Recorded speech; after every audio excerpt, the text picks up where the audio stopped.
Εδώ είμαστε. Project μπαγκαζιέρα. Τώρα και τον κήπο να σκαλίζεις το λένε project.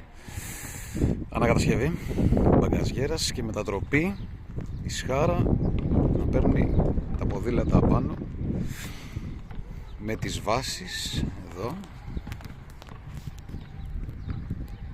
Εδώ είμαστε, κλειδώνει κιόλας.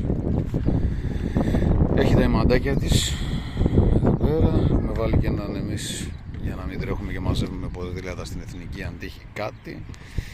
Εδώ έχουμε το προβολάκι της Όπισθεν, το οποίο ανάβει με δική μας επιλογή, όχι όταν καρδωθεί η Όπισθεν στο αυτοκίνητο, γιατί μπορεί να στραβώσουμε κανέναν.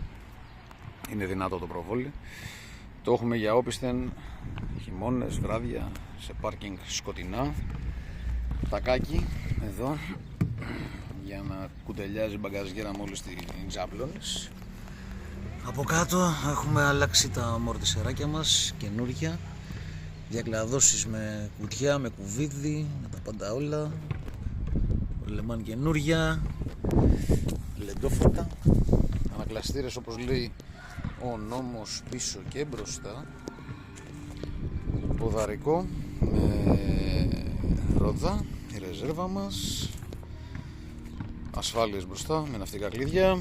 Και πάμε να κάνουμε και το μαγικό τώρα, να σηκώσουμε το καπάκι με τα ποδήλατα πάνω. Θέλει λίγο αντρίλα. Τα ηλεκτρολογικά μέσα. Εδώ έχουμε διακόπτη. Έχουμε βάλει φώτα για το βράδυ, φορτώματα, ξεφορτώματα, τα χαρτιά της μπαγκαζιέρας. Εντάξει, τώρα έχουμε βάλει λίγο βάρος για δοκιμή μέσα. Δεν είμαστε ακόμα για ταξίδι. Στύπη ο θλίπτης εδώ για να μην μπαίνουν νερά από το φανάρι μας. Άρμα ολόκληρο, αεροπλάνο, τα πάντα όλα. Και βαστάκι κιόλας έτσι, ανοιχτό. Μπράβο. Ήθελα να το δοκιμάσω. Πες ότι σε σταματάνε στον δρόμο να δουν τι έχεις μέσα, να δω ότι δεν χρειάζεται να κατεβάσω τα πόδια κάτω δηλαδή. Αυτά φίλοι μου.